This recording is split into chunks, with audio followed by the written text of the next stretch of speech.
Bueno, ahora sí, entonces, buenas tardes, bienvenidas, bienvenidos. Mi nombre es Verónica Méndez, en nombre del Congreso de Enseñanza del Diseño, les doy la bienvenida. Esta es la edición número 16 de este Congreso. La gestión se realiza en el marco del Instituto de Investigación de la Facultad de Diseño y Comunicación de la Universidad de Palermo. Como saben, el instituto abarca tres grandes áreas que están conformadas en principio por la parte de formación, de posgrados, donde se estudia desde maestría, doctorado hasta postdoctorado multidisciplinario en diseño.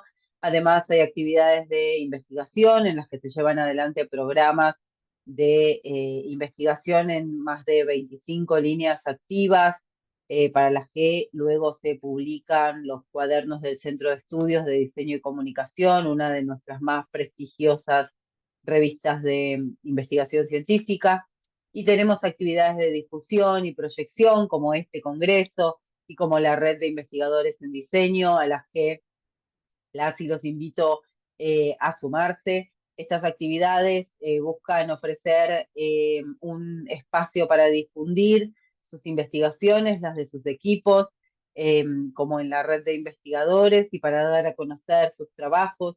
En este sentido, como les decía, como espacio de difusión y de proyección, esperamos que se puedan compartir experiencias, planificar acciones conjuntas y plantear temáticas que sean relevantes para concretar proyectos académicos y profesionales que finalmente enriquezcan el ejercicio profesional en todas las áreas del diseño y de la comunicación.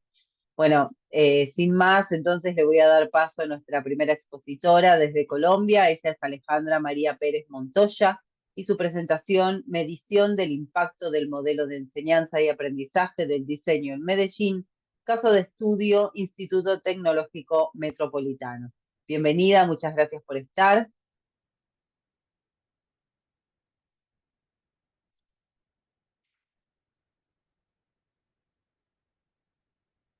A ver, ahí está cargando la presentación. No se te escucha Buenas todavía, lo único. tardes. Ahora sí. ¿Me escuchan bien? Más o Ahora sí, menos. perfecto. Ahora sí, ¿Cómo le escuchan? ahora sí. Ahora Cualquier sí. cosa podés Les- apagar, sí, apagar tu cámara, y entonces solo escuchamos tu voz y vemos la presentación. A ver si optimizamos la subida de datos. Quizás así mejor. Vamos a ver. Claro, Ah, listo. sí. Bueno, entonces, yo soy docente del Instituto Tecnológico Metropolitano, universidad adscrita al municipio de Medellín, Colombia, ¿sí? Y hoy voy a socializar con ustedes una medición, un estudio, una medición que estamos desarrollando actualmente en el Departamento de Diseño de la universidad perteneciente a la Facultad de Artes y Humanidades. ¿Con qué propósito estamos haciendo esta medición? Queremos ver, queremos observar, identificar cómo son los procesos de enseñanza y aprendizaje del diseño al interior del ITE. Nosotros tenemos un modelo de diseño, de enseñanza del diseño de 3 diamantes, y lo que queremos es comprobar, verificar si ese modelo se cumple y si, como nosotros creemos, la enseñanza del diseño en el ITM rompe esos estándares tradicionales de la forma de educar, y de educar profesionales en general y de educar diseñadores. Entonces, esa fase, ese proceso de medición lo estamos haciendo en 3 fases. Ya tuvimos la primera fase, el periodo académico anterior, en el que hicimos toda la recolección de información, y dentro de ese proceso de recolección de información encuestamos a 262 estudiantes, entrevistamos de manera personal a 22 profesores de los 23, y hicimos observación en 25 talleres, porque el estudio lo estamos haciendo en los cursos de taller, ¿cierto? Que los cursos de taller son la columna vertebral para los ingenieros en diseño industrial y para los tecnólogos en diseño industrial. Entonces, nos estamos centrando en estos talleres con entrevistas personalizadas a todos los docentes, que en totalidad son 22 docentes, y a 262 estudiantes encuestados, ¿sí? Llevamos entonces la primera fase, que es la fase de recolección de información. ¿Y qué hemos hecho en esta fase? Las entrevistas, las observaciones, las encuestas a los estudiantes, la elaboración de la matriz para analizar toda esta información, la elaboración de esa lista de referentes conceptuales y bibliográficos a la luz de los cuales vamos a hacer ese análisis. Ahora, en este segundo periodo académico, pasaríamos a esa segunda fase. ¿Y qué haríamos en esa segunda fase? Haríamos el análisis de toda esta información recolectada. Y en la tercera fase, pues simplemente haríamos un ejercicio de divulgación de lo que nos encontramos en este estudio de caso. A la fecha tenemos unos resultados parciales, ¿cierto? O algunas conclusiones que podemos asumir a partir de este ejercicio, ¿sí? ¿Y cuáles son esas conclusiones? Van como en tres líneas: prácticas de enseñanza y aprendizaje, recursos didácticos y metodológicos y sistemas de evaluación. ¿Qué nos hemos encontrado? Que en las prácticas de enseñanza y aprendizaje, las metodologías activas de aprendizaje, sin lugar a dudas, son las protagonistas, ¿cierto? Y van entrelazándose unas entre otras, práctica reflexiva, aula, se van enlazando. El estudiante, sin duda alguna, es el protagonista del acto educativo dentro de todas las sesiones de taller, independientemente del momento del semestre en el que nos encontremos. Y trabajamos, esto pues ya es claro, trabajamos por fases y por proyectos. En recursos didácticos y metodologías, que es claro que nosotros utilizamos aprendizaje basado en proyectos. Esa es la base del trabajo y del modelo pedagógico de nosotros. Aprendizaje basado en problemas y aprendizaje colaborativo y estudio de casos. Utilizamos diversos recursos físicos y tecnológicos, pero lo que pretendemos en el aula de clase es que el estudiante, a partir de una necesidad o de un problema que se le planteó, busque en equipo, con trabajo colaborativo y con todas esas herramientas que tiene desde lo pedagógico, desde lo didáctico, desde lo conceptual, busque la solución a ese problema con un diseño, ¿sí? ¿Qué encontramos en el sistema de evaluación? Encontramos que se hace evaluación para el aprendizaje, se hace y se combina la evaluación sumativa y la evaluación formativa. De manera permanente, se evalúa en proceso. ¿Qué significa esto? Que para el profesor de diseño es claro que el resultado final no es lo único importante, sino que como trabajamos por proyectos, el profesor va evaluando cada fase y en esa medida va haciendo retroalimentación a los estudiantes en el proceso. Este estudio de medición, como les decía ahorita, es un proceso que está vivo y que tiene como propósito identificar si estamos cumpliendo o no con ese modelo pedagógico que tenemos, con ese modelo de enseñanza que tenemos, si hacemos prácticas disruptivas de enseñanza, es eso que no estamos haciendo tan bien o que estamos haciendo muy bien y que vale la pena resaltar y mejorar y fortalecer, o aquello que es una oportunidad de mejora. Eso era lo que queríamos socializar hoy con ustedes. Muchísimas gracias por la atención. Bueno, muchísimas gracias. Llegamos a escuchar, fue un poco milagroso, pero llegamos. Bueno, perfecto. A continuación, vamos a escuchar entonces a las colegas de Argentina, Isabel Molinas y Estefanía Fantini, con la presentación Diseño de experiencias de comunicación visual, investigación sobre su enseñanza.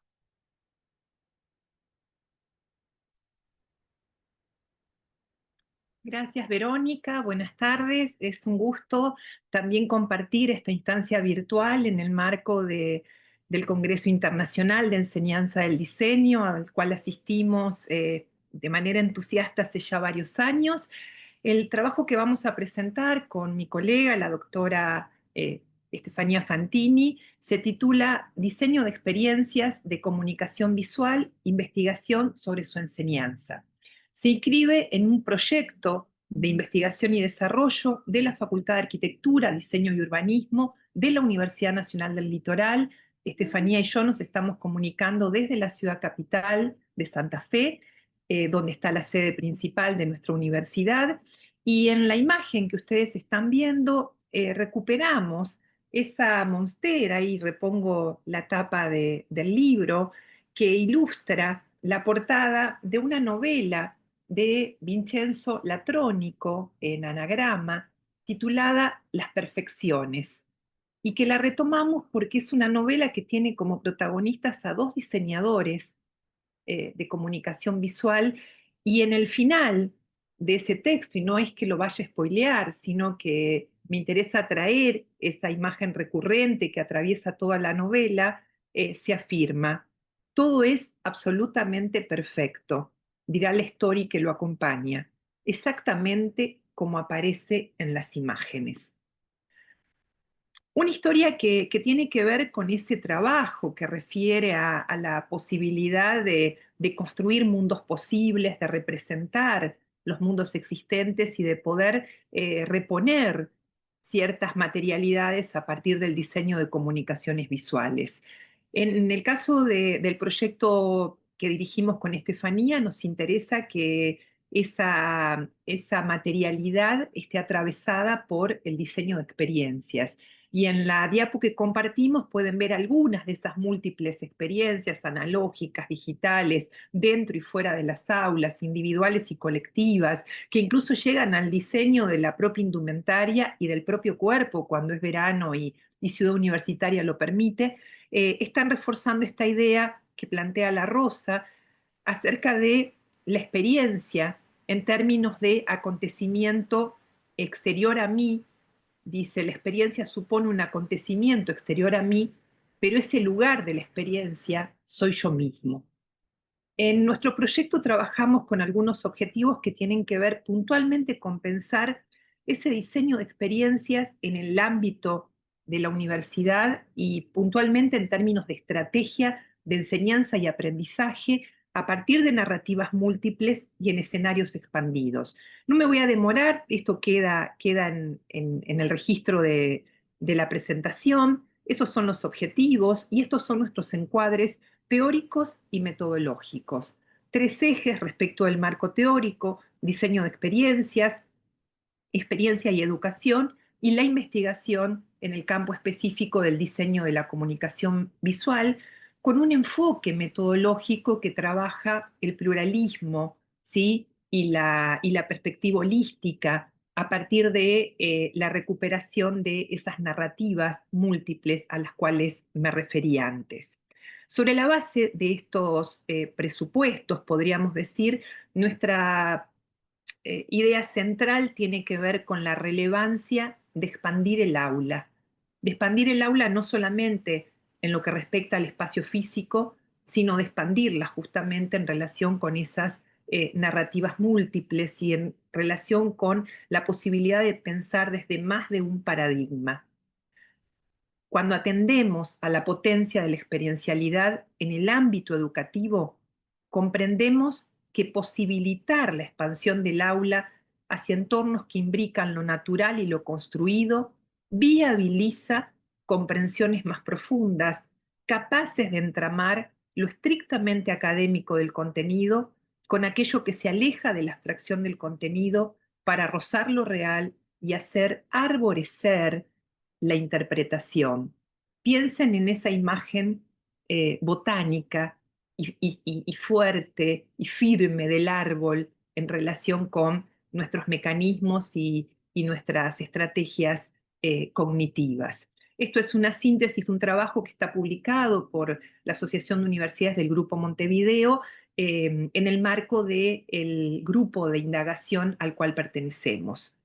Y en ese expandir de las aulas hay 2 ideas centrales: el pensamiento proyectual, que es la base del diseño de nuestro plan de estudios, y de la diversificación de la enseñanza del diseño hacia el interior de una facultad inicialmente de arquitectura.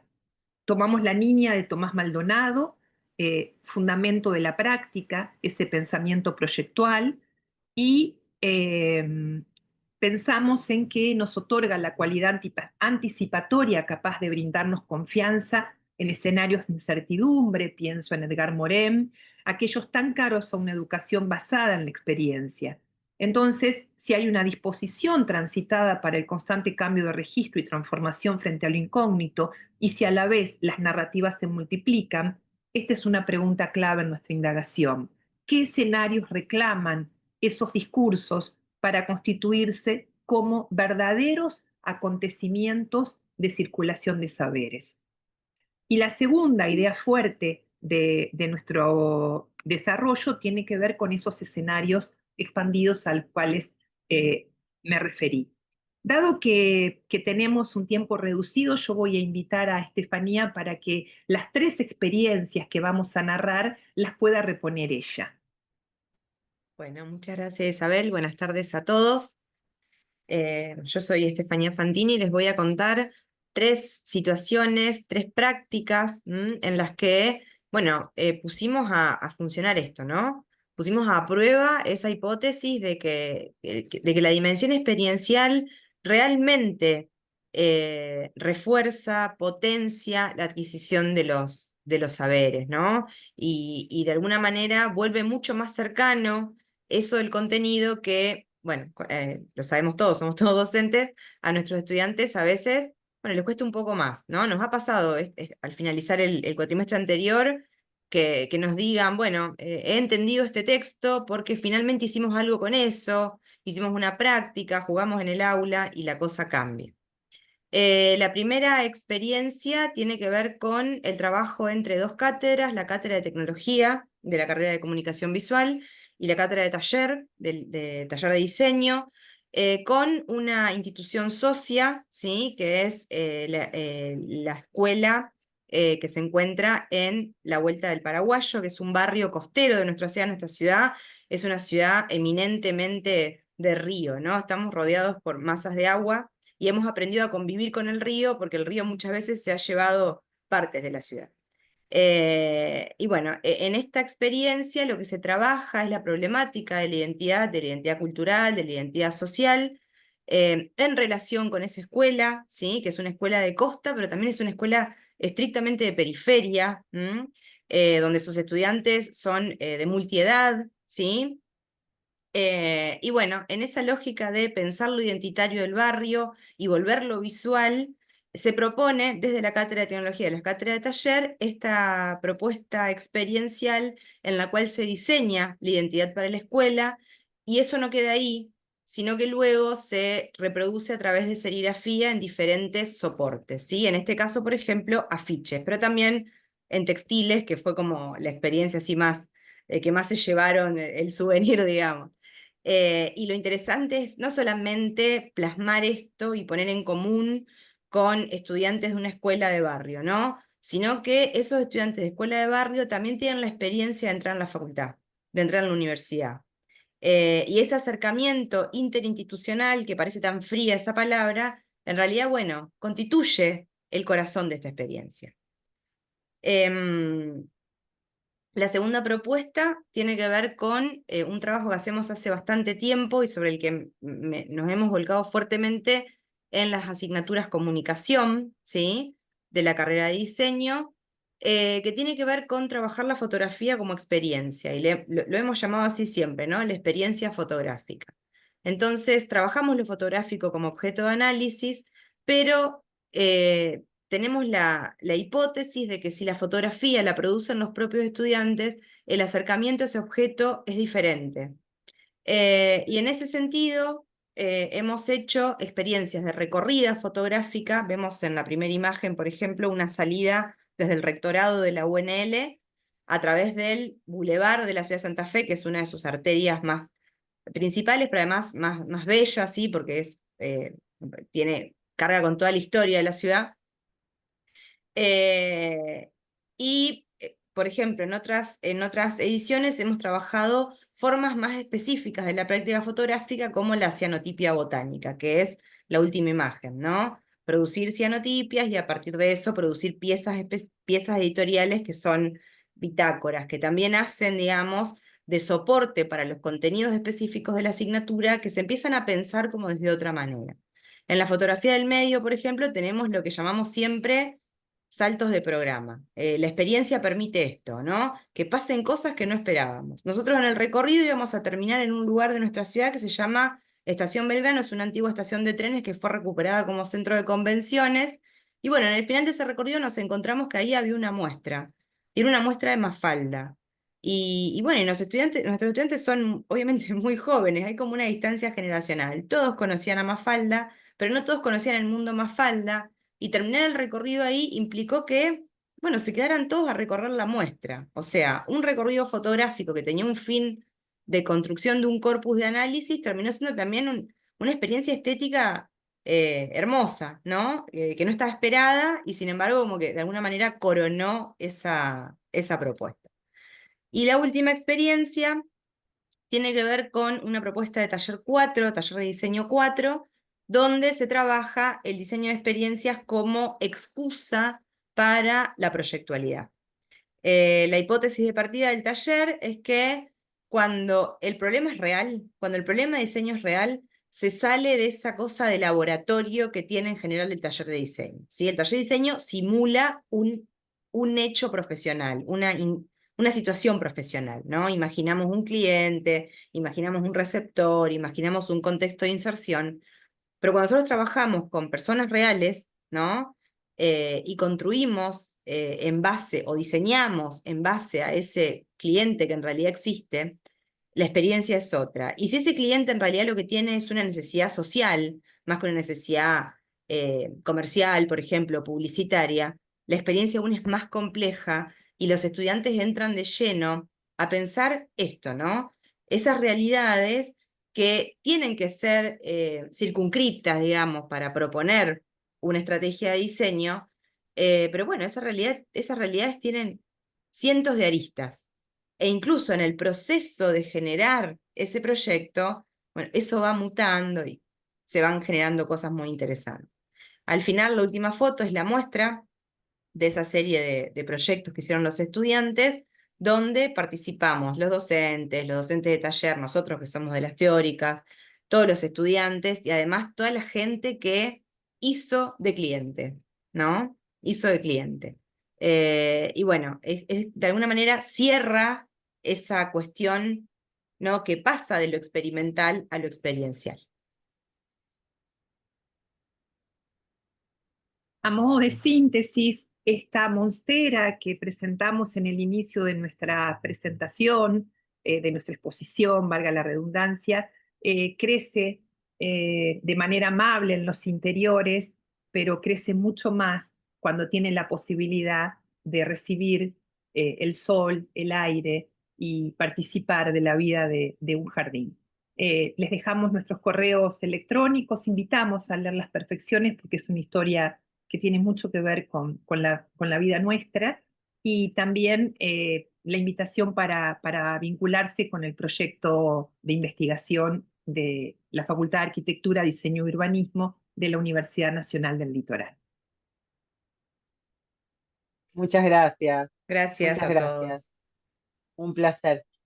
Sí, invito a que también trasladen sus contactos y la información puntual al chat, así quien no llegó a capturar los datos lo puede hacer.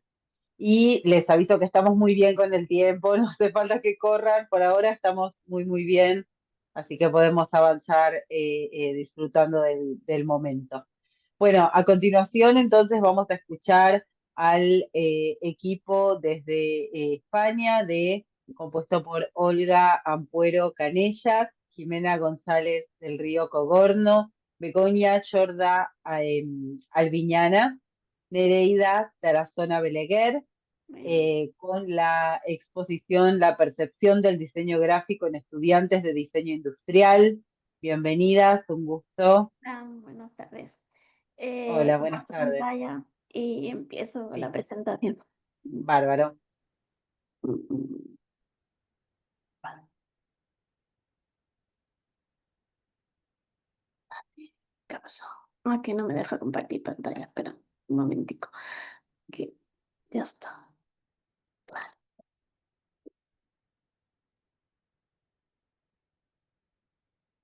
Ay, no puedo compartir pantalla porque no me da permiso, pero mis compañeras que también digo. están conectadas, si ellas pueden compartir. Voy a Vale, intentar. genial. Mira, Ya la vi. Nereida ha podido. Sí, te la comparto yo si quieres. Bueno, Bueno, muchas bueno. gracias. Está bien, Pues, si no lo pedíamos. Bueno, bárbaro.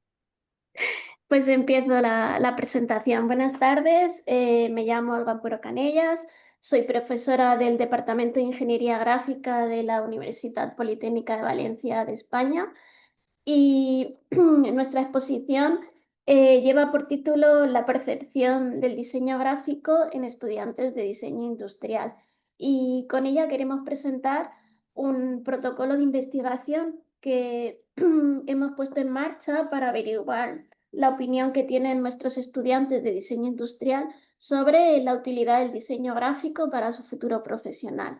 Bueno, ahí podemos ver los contenidos que va a seguir la presentación. Empezamos explicando el contexto y la justificación que rodea esta investigación.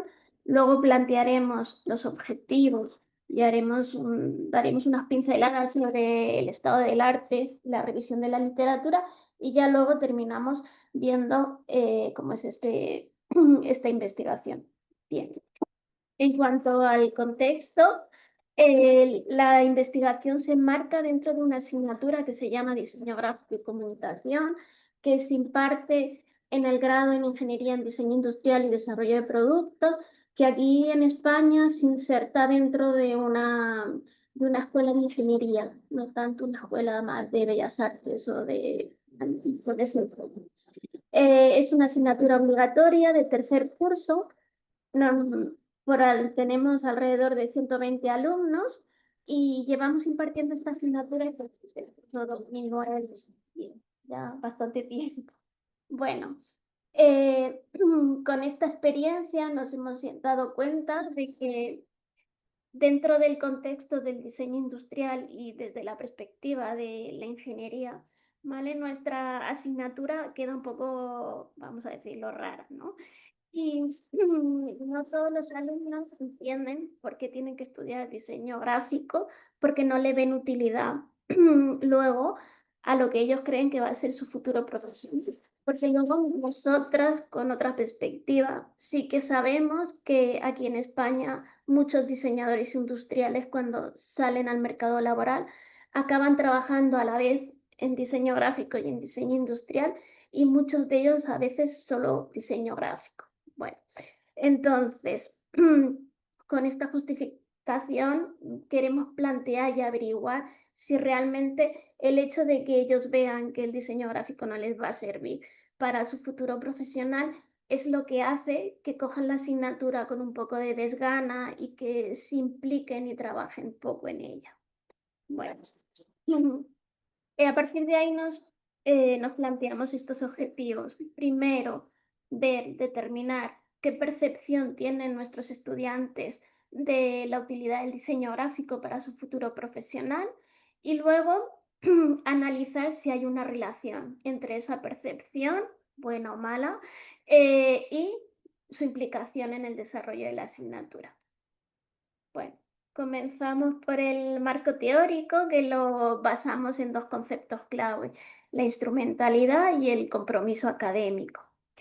La instrumentalidad es un componente de la motivación, y lo que significa es el valor que el alumno le da a la tarea, a aprender esa materia. Evidentemente, si le da un valor alto, estará más motivado para hacer esa tarea y dedicarle todo el esfuerzo posible. Podemos diferenciar, estudiando la literatura, dos tipos de valor. Un valor inmediato, que se llama valor de la tarea, y que sería, por ejemplo, estudio porque quiero aprobar el examen, ya está. Y un valor a largo plazo, que es lo que llamamos instrumentalidad, que sería ese valor, vale, en un futuro estos conocimientos me van a servir. Bien. En cuanto al compromiso académico, es la implicación de esos alumnos en todas las tareas que como alumnos tienen que hacer, que les va proponiendo el profesor y que les van a llevar a alcanzar un buen rendimiento académico. Tiene 3 dimensiones: cognitiva, conductual y emocional.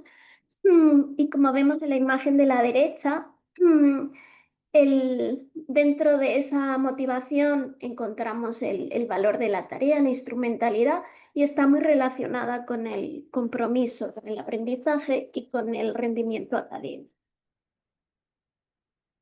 En la revisión de la literatura hemos encontrado estudios que sí que relacionan la implicación y la instrumentalidad.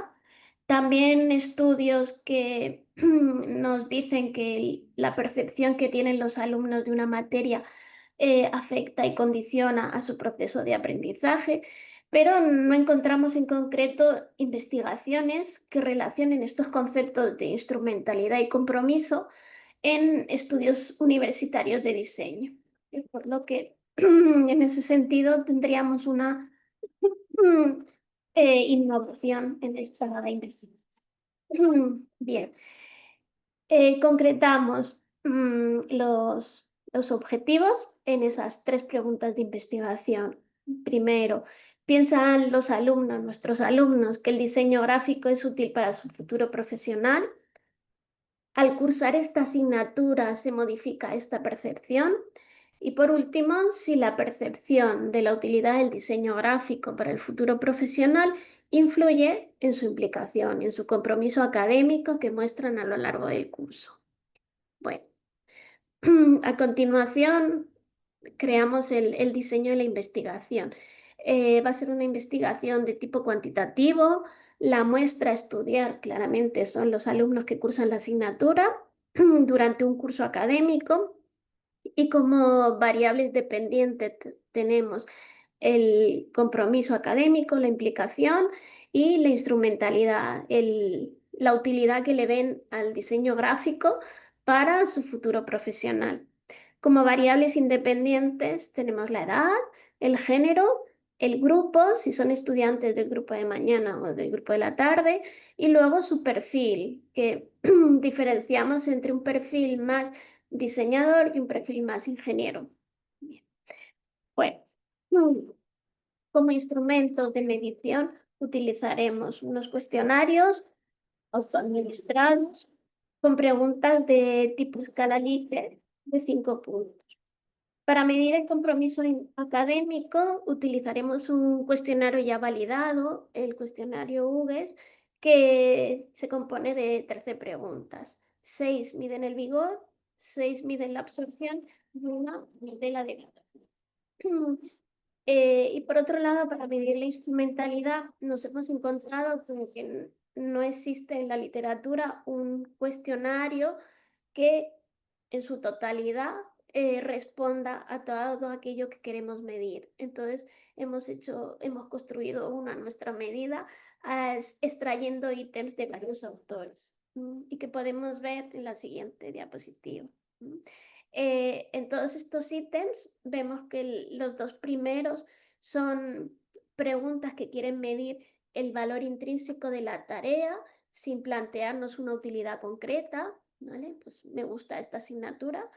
Y los otros 4 serían unas preguntas que van dirigidas a medir esa utilidad de cara al futuro desarrollo profesional. Bueno, cuanto a la planificación, al comienzo de la asignatura, en la segunda sesión, pasaríamos el primer cuestionario que mide la instrumentalidad. Y en la última sesión pasaríamos el cuestionario que mide la instrumentalidad y el cuestionario que mide el compromiso académico. En cuanto al análisis estadístico, planteamos primero realizar un análisis descriptivo de las respuestas dadas al cuestionario que pasamos en la segunda sesión, al comienzo de la asignatura, y que nos va a reportar información sobre qué opinan nuestros alumnos de si para ellos el diseño gráfico es útil o no para su futuro profesional. Después aplicaríamos un test de comparación de medias para medias independientes que nos permitiría medir los 2 cuestionarios que pasamos similares sobre instrumentalidad, el que pasamos al comienzo y el que pasamos al final de la asignatura. Y así podremos ver si al cursar la asignatura se modifica esa percepción de que el diseño gráfico es útil para su desarrollo profesional. Y por último, haríamos un análisis chi cuadrado que mide la relación entre pares de variables y nos permitiría medir la relación que hay entre esa utilidad, esa instrumentalidad y el compromiso académico. Y serían los 2 cuestionarios que pasamos al final, en la última sesión de clase. Bueno, pues hasta aquí llega la presentación de este protocolo de investigación con la idea de averiguar qué percepción tienen nuestros estudiantes de diseño industrial sobre el diseño gráfico de cara a si les ayuda y les va a ser útil para enfrentarse a su actividad profesional en el futuro. Muchas gracias. Bueno, muchísimas gracias, muy interesante. Sí, invito también, Olga, a compartir la información en el chat para que podamos tomar nota y ponernos en contacto. Bueno, a continuación, entonces vamos a escuchar la presentación del colega Diego Contreras Morales, quien presenta la ponencia junto a Isabel Hidalgo y Carolina Paulo.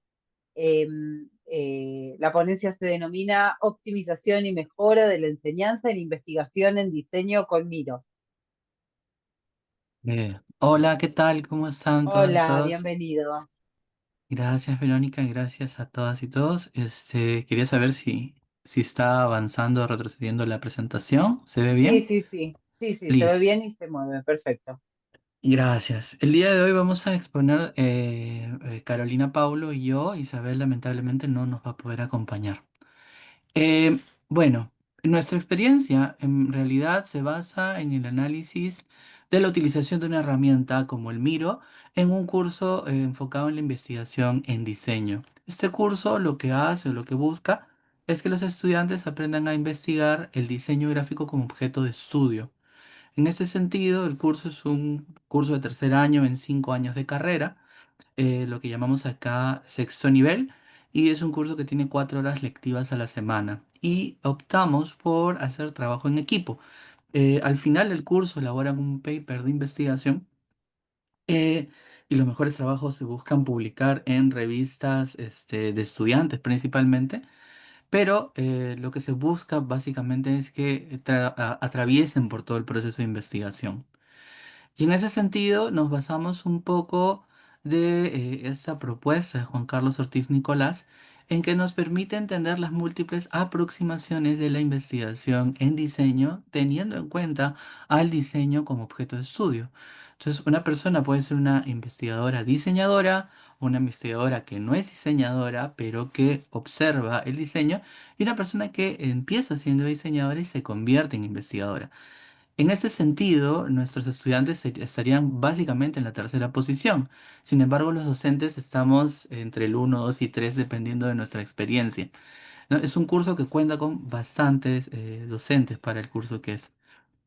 Y bueno, en ese sentido, nosotros realizamos una encuesta de carácter exploratorio, no hay ninguna pretensión de hacer inferencias profundas, dado por la misma naturaleza en que se tomó la información.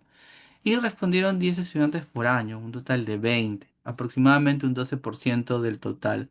La muestra, pues, como tal, no tiene un valor representativo necesariamente, pero sí nos da un punto de partida para posteriores investigaciones sobre el curso y la disciplina. Y en ese sentido, nosotros nos estábamos preocupando que en el ámbito profesional y académico, al menos en Perú, existe un prejuicio de que las personas que se dedican al diseño tienen pocas habilidades para la investigación. Y en ese sentido, no nos estamos enfocando únicamente a la idea de investigar para diseñar, sino también para investigar en términos académicos y científicos. Y de alguna manera esto ha generado una suerte de perspectiva retadora y que puede resultar a veces intimidante en los estudiantes. Y así hemos reunido algunas expresiones que salieron de la encuesta, ¿no?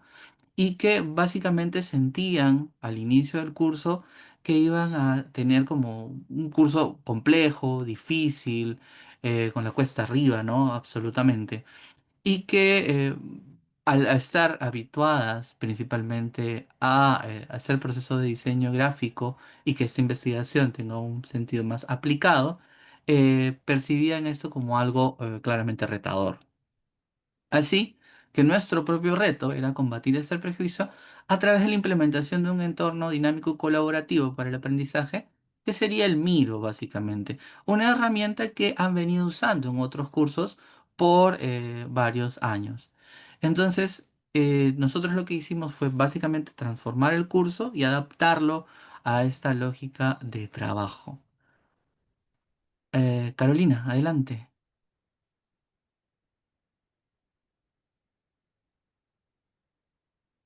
¿Caro?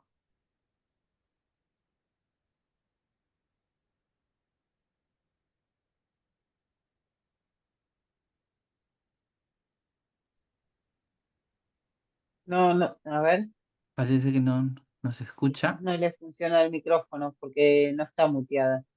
No, Ujú. no te escuchamos.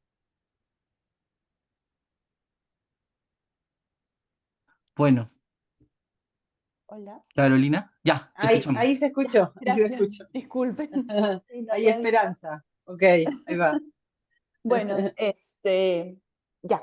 ¿Por qué incorporamos Miro en el curso de investigación en diseño?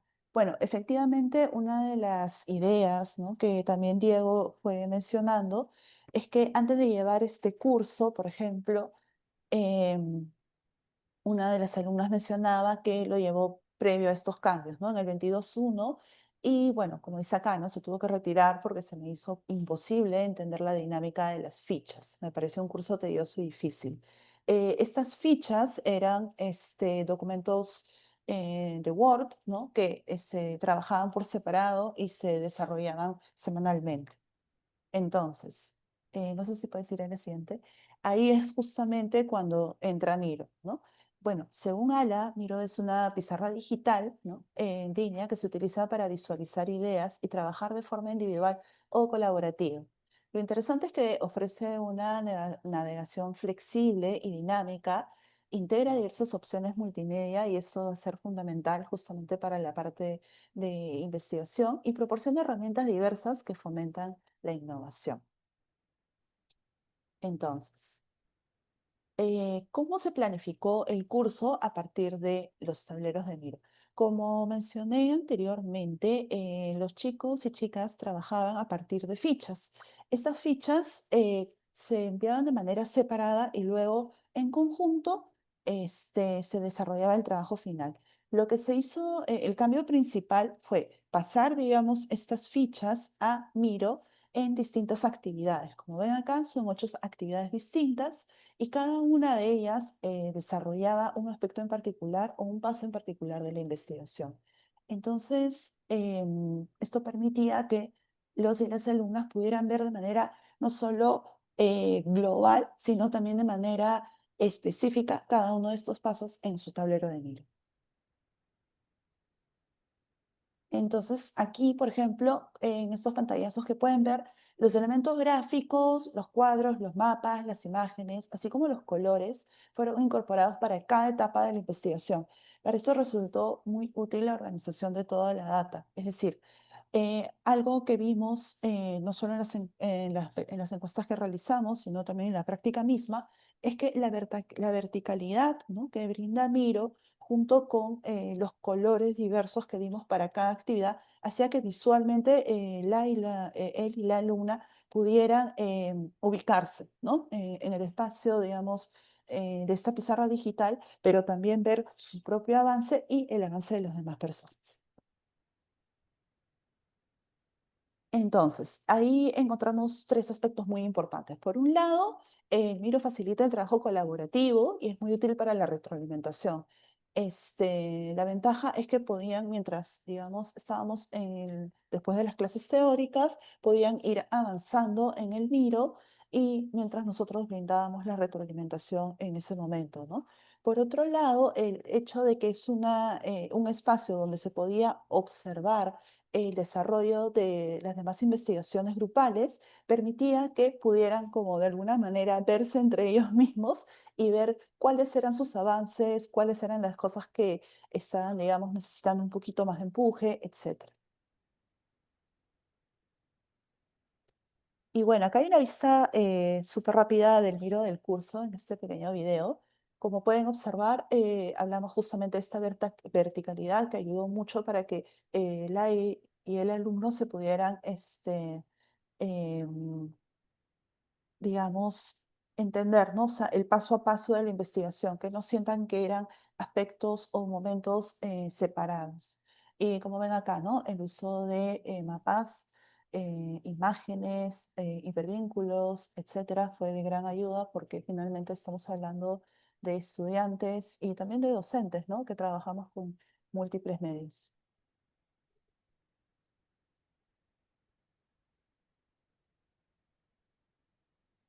Bueno, a ver, los resultados numéricos que a veces nos dan simplemente una suerte de pista general es que en sí los estudiantes tuvieron un buen grado de satisfacción de la utilización de esta herramienta. Encontraron que el curso tenía una dificultad moderada, o sea, su expectativa inicial, que podría haber sido como de miedo o depresión, se iba aliviando en el camino.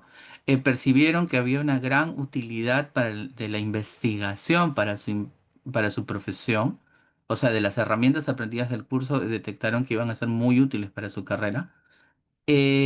Luego ayudó mucho a que el promedio de horas adicionales bajara porque integramos mucho el trabajo dentro del aula. Entonces simplemente les reportaba una carga similar a la de las horas lectivas semanales. El porcentaje de estudiantes que ya conocían la plataforma claramente era bastante alto, 95, fueron de las 20 personas, 19.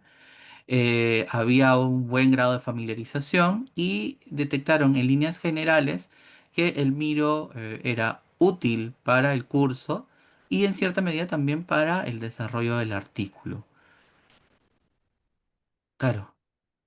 Ujú. Entonces, digamos, en torno a las conclusiones y reflexiones, eh, los estudiantes consideran que el Miro es un espacio interesante para la retroalimentación y también podían evaluar su progreso al comparar su avance con los otros grupos. Asimismo, favorece el desarrollo de trabajo colaborativo a tiempo real, como lo mencionamos, dentro de las horas de clase. Y a partir de todo eso, se percibió que el curso era un poco más ligero, ¿no? De fácil entendimiento, donde el proceso es continuo durante las 15 semanas de clase. Entonces, de esa manera, de alguna manera, logramos quitar ese prejuicio de que la investigación es compleja, ¿no? Y aparte, se convierte la experiencia de investigación en un fenómeno más visual, ¿no? Y no tan textual. Miro fue muy bien recibido por los estudiantes por esas características. Y así tenemos algunas breves recomendaciones, ¿no? Que tienen que ver en específico con siempre brindar instrucciones claras a los estudiantes para que no haya problemas con la plataforma, ¿no? Esto siempre tiene que estar clarificado. Siempre también es recomendable facilitar el uso de laptops o algún tipo de periférico como tablets que pueda ayudar a que los estudiantes puedan avanzar dentro de clase. Siempre tener cuidado con la resolución de imágenes porque eso hace que la plataforma esté muy pesada si es que son de alta resolución. Y el promover este tipo de plataforma en cursos como tesis sería digamos, bastante útil probablemente. Y eso sería todo. Muchas gracias. Gracias. Bueno, muchísimas gracias, profes. La verdad que un gusto y una herramienta que creo que muchos conocemos, hemos intentado siempre implementar, así que esto es de mucha utilidad y mucho interés. Bueno, e invito también a que puedan compartir sus contactos en el chat de esta comisión. Bueno, a continuación vamos a escuchar a las colegas desde Uruguay, Alejandra Capocasale Bruno y María Pascale, con su presentación, Las prácticas educativas del diseño en clave de desarrollo humano. Bienvenidas. Buenas tardes a todos, todas. Buenas Bueno, tardes. este trabajo, las prácticas educativas del diseño en clave de desarrollo humano, es de coautoría, por lo tanto lo vamos a presentar de manera alternada. Ambas nos desempeñamos en docencia, investigación y extensión en la Universidad de la República, de aquí de Uruguay, en la Facultad de Arquitectura, Diseño y Urbanismo, y específicamente en la Escuela Universitaria Centro de Diseño. Por lo tanto, trabajamos en la carrera con futuros diseñadores y diseñadoras. No vamos a tener una presentación en PPT. ¿Por qué? Porque este trabajo intenta presentar un posicionamiento desde lo teórico epistemológico en relación a la enseñanza del diseño. Y más allá de que seleccionamos un objeto de diseño teórico y empírico de estudio analítico, hemos decidido tomar una postura teórica epistémica y también de abordaje metodológico para tomar ese objeto de diseño y analizarlo desde el punto de vista teórico y epistémico, que es el llamado análisis cultural hermenéutico. Este método permite indagar acerca de la producción y reproducción sociocultural de los sentidos posibles asociados a los objetos, sean materiales, simbólicos o no cosa, es decir, digitales, de toda cultura material. En este sentido, nosotros podemos llegar a decir que este tipo de análisis hermenéutico y cultural tiene su base en todo el estudio de las producciones culturales que cada vez están cobrando más fuerza en el siglo XXI. Más allá de que a finales del siglo XX se generaron una serie de antecedentes de alta relevancia, como García Canclini, quien obviamente se basó en el pensamiento de Ricoeur, y también tenemos muchos antecedentes de Turén. Lo interesante aquí es recalcar que desde esta perspectiva cultural, la pluralidad posible de sentidos nutre la conceptualización del objeto de diseño. ¿Qué significa esto? Que en la existencia del mundo material, ese objeto de diseño tiene un permanente contacto y una permanente interacción con las intersubjetividades de aquellos sujetos y aquellas sujetas que están en permanente intercambio con él. Específicamente, en este caso, con María seleccionamos el juguete de madera. Ese es nuestro objeto de diseño de interés. Teniendo en cuenta que el juguete de madera es un objeto material con una cualidad dada por haber sido utilizada la madera para su ideación, para su proyecto, para su concreción, en tanto objeto producido. Es un objeto que siempre se asocia a las infancias. Quizás ese sea el primer punto a considerar desde el análisis epistemológico y desde el análisis teórico. ¿Por qué el objeto, juguete de madera, casi exclusivamente se asocia a las infancias? Porque en realidad no es así. Es un objeto que forma parte de las materialidades socioculturales representadas y construidas y, por qué no, enseñadas por todos los sujetos y sujetas. En el caso de estudio se ha seleccionado el juguete de madera específicamente a partir de la obra de un artista que en Uruguay es un referente, se podrán imaginar, profesor y teórico del arte uruguayo, que es Joaquín Torres García, 1874-1949, que el año pasado estuvimos en festejos y en presentaciones diversas en relación a que se conmemoraba, era 2024, la fecha de su nacimiento. Es considerado el creador del universalismo constructivo, fundador de la Asociación de Arte Constructivo y del Taller Torres García, que si ustedes los invito, si no han venido, vienen a Montevideo, y entonces en la Ciudad Vieja, luego de la Puerta de la Ciudadela, allí tienen el Taller Torres García y con toda la presentación y el museo. Él representa uno de los principales movimientos artísticos del Uruguay. Sus juguetes de madera los fue construyendo en paralelo con su obra plástica y son mucho más que un objeto material artístico y estético. Son un producto sociocultural de una manera de ver el mundo y de presentárselo a las nuevas generaciones. De ahí se puede llegar a comprender desde una perspectiva de análisis hermenéutico la relevancia de tomar este objeto de diseño para analizar el enfoque que ahora va a entrar María Pascale a plantear desde lo teórico, lo ergonómico y lo epistemológico, por supuesto, con énfasis en lo pedagógico didáctico para la enseñanza del diseño. María. Gracias, Alejandra. ¿Qué tal? Buenas tardes. Bueno, primero hay que entender que el juguete de madera, como bien dijo Alejandra, es por definición un objeto de diseño. Esto significa que está estructurado en estratos constructivos interdependientes, perdón. Pero es en esta última capa, o sea, la interfaz del objeto, lo que se llama la interfaz del objeto, este punto de contacto entre el objeto y la persona usuaria, es la que contiene toda la información para la interacción humana. Y podemos decir que se relaciona directamente con las subjetividades, en este caso de la infancia. La información, por lo tanto, de la interfaz se manifiesta de dos maneras. Por un lado tenemos características objetuales, globales o universales, que son de aprehensión tangible y que requieren baja interpretación, o sea, son universales. Y por otro lado están estas características que están ligadas a los constructos sociales. Estas tienen una alta carga cultural y su interpretación puede variar dependiendo de la región, la educación, las experiencias de las personas.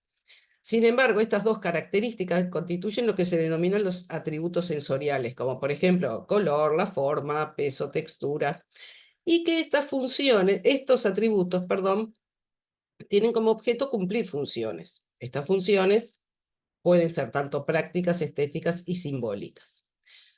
Pero ¿qué pasa? Generalmente, claro, tenemos una dualidad, ¿no? Que nos ha llevado a categorizar los objetos en lo que es una esfera práctica y otra estética o simbólica. Pero sin embargo, y acá tomando los conocimientos y la teoría, las líneas teóricas de Ana Calvera, ella define una tercera función, que es la utilidad estética, que integra ambas.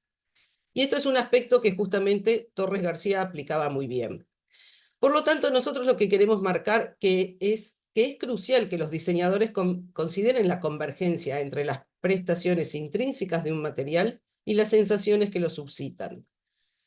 No todo tiene que ser o práctico y por otro lado tiene que ser o estético o simbólico, que viene influenciado por convenciones sociales.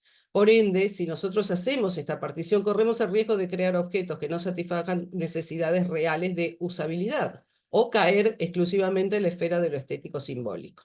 Entonces podemos afirmar que un significado simbólico de un objeto requiere su verdadera funcionalidad en un marco social y no en su fabricación, sino en su uso y consumo. Bueno, de todo esto nos sirve para analizar el diseño de los juguetes de Torres García. Para él, estos juguetes no eran un simple pasatiempo, fueron un verdadero campo de experimentación para toda su obra artística y sus prácticas educativas. Le permitieron explorar la madera y estudiar cómo se unían las partes para formar un todo. Esto se evidencia en sus exposiciones, donde presentaba cuadros y esculturas en conjunto con sus juguetes, mostrando su evolución paralela. Se estima que aproximadamente Torres García creó más de 200 modelos diferentes de juguetes en sus 15 años de dedicación a esta producción, y la clave analítica de esta obra reside en un sentido profundo, el desarrollo humano a través de la creatividad desde la infancia. Sus diseños eran copias de objetos del mundo real, con su desarrollo técnico y tecnológico. En este caso podemos citar a la filósofa Hannah Arendt y su concepto de natalidad. Para ella el nacimiento biológico era solo el inicio. Luego, a través de la acción y el discurso, surge una segunda natalidad de intersubjetividad simbólica, es decir, que las personas habitan el mundo y lo transforman, generando lo que Capo Casale, aquí presente y a quien cito, llama el amor mundo. En este sentido, el diseño y la producción de los juguetes de madera de Torres García son una manifestación de su amor mundo, de su gratitud y responsabilidad hacia sí mismo y hacia los demás en la sociedad industrializada de la primera mitad del siglo XX. Su compromiso fue hacer del mundo un lugar habitable, mostrando a los recién llegados, los niños y niñas, cómo es este mundo y sus potencialidades para la acción humana intersubjetiva. Fue, en definitiva, la conjunción de diseño y arte al servicio de un profundo compromiso social. Para cerrar, decir específicamente en relación a la enseñanza, que en el caso de los juguetes de madera de Torres García, este análisis hermenéutico nos permite entender cómo transcurrió su rol como profesor para lograr definir sus aportes pedagógico-didácticos. Nosotros siempre estamos enseñando, este congreso es de enseñanza del diseño, estamos enseñando diseño y tenemos cantidad de desafíos y de tensiones permanentes. ¿Cómo lo resolvió este artista? La relación de este artista docente con los movimientos pedagógicos renovadores fueron muy fuertes. O sea, quien enseña diseño tiene que tener conocimiento y contacto permanente de las innovaciones pedagógicas y didácticas que están vigentes. Él se vinculó con pedagogos como Alexandre Galí, Paul Vila, John Palau Ibera. De esta forma se acercó a las teorías pedagógicas de su tiempo, más innovadoras, de Cloris, Froben, Montessori. Y de cada una de ellas fue tomando conceptualizaciones básicas para producir juguetes de madera. Por ejemplo, que los juguetes sean desarmables, que tengan partes ensambladas, lo que implica de alguna manera un proceso de acción de los niños y niñas en sus experiencias con ellos. El diseño geométrico como elemento característico que da cuenta de una intencionalidad del desarrollo del pensamiento abstracto sobre la realidad aparente, entre otra cantidad de ejemplos que podemos nombrar. Es decir, el desarrollo humano desde el diseño y el arte, con un enfoque pedagógico, didáctico, que está actualizado, promueve el pensamiento abstracto y su tránsito hacia lo real, la actitud crítica y el desarrollo de no una mera copia de lo percibido, sino algo más, la libertad creativa, la introducción a experiencias sensoriales enriquecedoras. Hay un escritor argentino, que es Roberto Pairó, padre de un niño alumno de Torres García, que dice lo siguiente: los medios de Torres García para provocar a la intención del discípulo en las composiciones decorativas conducen sin esfuerzo visible a los resultados más completos, como que consisten en entregarle la clave de su propia visión. ¿Qué me está queriendo decir? Que el niño aprende jugando y que el objeto de diseño es la excusa para su propio desarrollo y el desarrollo humano. Entonces, en definitiva, desde el análisis hermenéutico que hemos desarrollado con María, ¿cómo se pueden sintetizar algunos de los conceptos centrales de este aporte para estudiar las prácticas educativas del diseño en desarrollo humano? En primer lugar, la importancia de abordar desde lo epistemológico y lo teórico el objeto de diseño en su interfaz y sus atributos sensoriales, pues estos aspectos posibilitan un enfoque analítico del objeto en relación con el sujeto, contextualizado y situado. En segundo lugar, asumir que detrás de toda producción de objetos de diseño, no importa su naturaleza, siempre hay un componente de prácticas educativas de diseño que tendrían que colaborar con el desarrollo humano, humanista, humanizador y humanizante. Joaquín Torres García perteneció a un grupo de artistas que en las primeras décadas del siglo XX, a través de este diseño de juguetes de madera, se acercó a las infancias, pilar de toda sociedad que pretenda desarrollo humano en todas sus dimensiones, interconectando lo artístico, lo estético, lo pedagógico, didáctico, desde la motivación y la creatividad que nosotras consideramos que es inherente a la naturaleza humana. Bueno, gran tarea la de los enseñantes de diseño. Muchas gracias. Bueno, muchísimas gracias. Muchas gracias por compartir esta presentación. Bien, a continuación vamos a seguir con Fernando Rossellini. Fernando, no sé si estás, Sí, porque acá estoy. perfecto, no te pude ubicar por el chat. Bueno, perfecto, bienvenido. Entonces vamos a escuchar a Fernando con su presentación, valoración de los estudiantes de los tipos de evaluaciones. Bien, bueno, buenas tardes a todos y todas. Bueno, esta es una, sí, perdón, no puedo avanzar. Ahí está. Eh, Bien, esta es una investigación que estamos desarrollando acá yo estoy en Córdoba, en la República Argentina, en la Universidad Nacional de Córdoba, dentro de la Facultad de Arquitectura y Diseño. Dentro de la carrera de diseño industrial, por supuesto, yo soy diseño industrial y estamos haciendo una investigación sobre los procesos evaluativos en las cátedras que acá se denominan troncales, las cátedras de diseño del área de diseño, como se ve ahí en la malla curricular, en el cuarto año, que es el penúltimo año que cursan acá los estudiantes para, bueno, obtener el título de grado.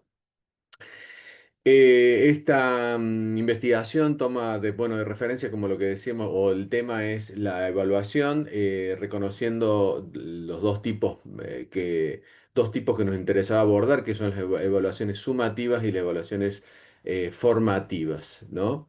Que son centrales. Bueno, en la hipótesis decimos que las evaluaciones sumativas son centrales en el proceso de enseñanza y aprendizaje por distintas razones, ¿no? Y que deberían o que promueven los aprendizajes significativos en los estudiantes, ¿no?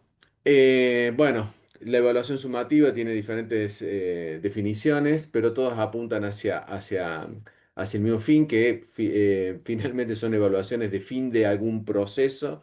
Puede ser alguna etapa, recién se nombraba el triple diamante, o nosotros también utilizamos el esquema, diferentes fases, momentos, trabajos prácticos, llaman en algunos lugares, Es la evaluación que se realiza hacia el final y se caracterizan por ser formales. Hay un día, bueno, en Argentina, yo creo que en la mayoría de las carreras se denominan entregas por alguna razón que nosotros ponemos bastante en tela de juicio, ¿no? Esta cuestión de dejar algo y no participar de la evaluación. Pero bueno, em, son formales, tienen una calificación y también definen la situación del estudiante, muchas veces si pueden seguir el curso o no, si completan los objetivos o no. Por lo menos acá en la facultad y creo que en la mayoría de Argentina, en una visión bastante conductista de esto, ¿no? Bueno, el objetivo general, que no lo voy a leer, o sea, pero que apuntamos a identificar y escribir estos aprendizajes que se dan mediante las evaluaciones sumativas.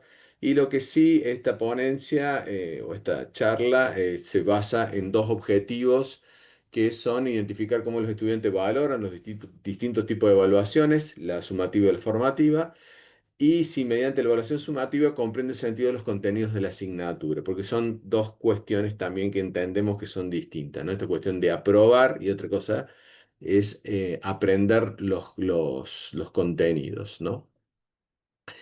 Bueno, los materiales y métodos son la metodología de la entrevista, por lo menos esto es una parte de un capítulo, de varios capítulos que es la investigación. Esta investigación, incluso la currícula, la aclaración que yo estaba mostrando en la primera diapositiva, es del plan del año 89 que se crea la carrera de diseño industrial acá en Córdoba. Y el año que viene arrancaremos con un plan nuevo, así que bueno, es una en relación a un plan que se está terminando formalmente este año. Como decía, los materiales y métodos son las entrevistas semiestructuradas, que bueno, tienen una definición bastante clara, que los conocemos, bastante intuitiva e inclusive, de bueno, esta cuestión de la charla y la obtención de información en un diálogo con los estudiantes. Esto fue realizado en la facultad, bueno, esto es un poco más allá de la cuestión técnica, fue realizado en la facultad, en un aula que estábamos cómodos, para decirlo rápido, en un ambiente distendido. Estamos investigando en dos cátedras, porque hay dos cátedras en el cuarto año. Hicimos entrevista con los estudiantes de la mañana y de la tarde, cátedra A y cátedra B. No lo extendimos mucho en el tiempo por una cuestión de la atención y que era horario de cursada, por esa cuestión, para poder tener un buen diálogo, pero que no se dilatara, ¿no? Y se tomó una muestra representativa de que tratamos de lo cualitativo, pero sobre todo sobre todo lo cualitativo, que había diversidad de género, diversidad de desempeño, a nivel del historial académico hasta ese momento y alguna, sí, diversidad, algunas incluso cuestiones etarias, porque por ahí hay chicos de diferentes edades. Le realizamos diferentes preguntas, ¿sí? ¿Cuáles son, por ejemplo, las evaluaciones más importantes con respecto al objetivo número uno? ¿Qué evaluación aporta más a tu proceso de diseño? ¿Y de cuál se recibe más información? Con respecto al objetivo 2, si comprendieron el sentido de las evaluaciones, en qué etapa más, mediante la evaluación sometida, si tomaron decisiones con respecto al proyecto y cuáles, que son dos guiones porque había dos objetivos y aprovechamos el momento para realizar la entrevista y hablar de esos dos intereses que teníamos nosotros con respecto a las evaluaciones. Después se va dando diferentes, procesamos esas entrevistas y nos damos con que nosotros siempre trata de tener cierta objetividad cuando plantea, pero en realidad uno tiene un cierto prejuicio, ¿no? Uno entiende que las evaluaciones sumativas no aportan tanto, apuesta más porque las evaluaciones formativas son las correcciones diarias o semanales que se dan en los talleres, que es la evaluación formativa, a diferencia de la sumativa, es una evaluación informal, que no tiene calificación, que no se registra por lo general. Es bastante la antítesis de lo que es la evaluación sumativa, por lo menos en las carreras de diseño y los hábitos que hay en nuestra carrera, que creo que se replican bastante en varios lados, sin intención de generalizarlo a todos lugares. Em, Coinciden en que las evaluaciones son relevantes en su proceso de diseño. Reconocen que la formativa tiene que ver con una cuestión procesual, una cuestión que se va dando en el día a día. Y la cuestión de la ausencia de la evaluación, por supuesto, es algo que ayuda para poder ir avanzando e ir mostrando e ir experimentando, expresan los y las estudiantes, ¿no?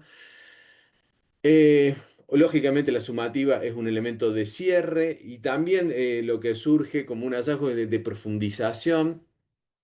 Y hay un aspecto que parece ser simple, pero que tiene cierta profundidad, que es el tema de que ellos pueden ver lo que están haciendo el resto de los compañeros, ¿sí? En profundidad, porque en el momento de las entregas, por lo general hay una exposición o el material queda expuesto, y eso tiene un alto valor para las personas entrevistadas, ¿no?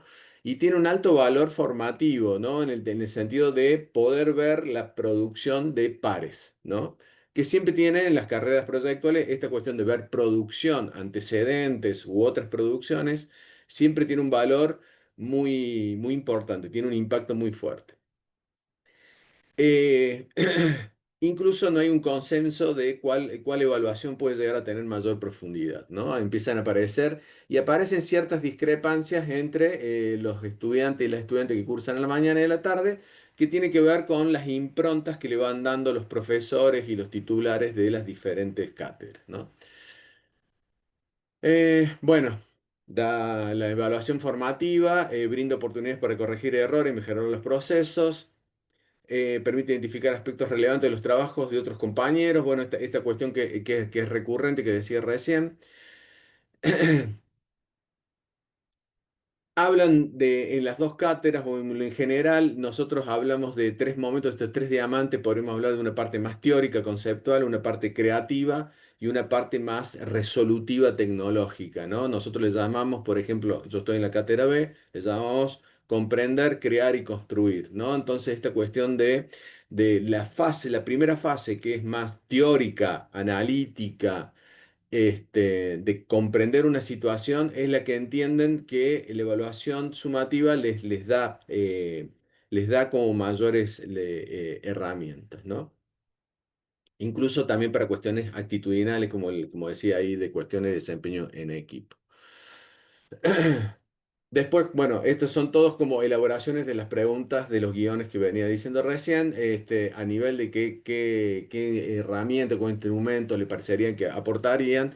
Ellos declaran esta cuestión de la implementación de las preentregas, que serían como prepresentaciones, ¿no? De lo que están haciendo.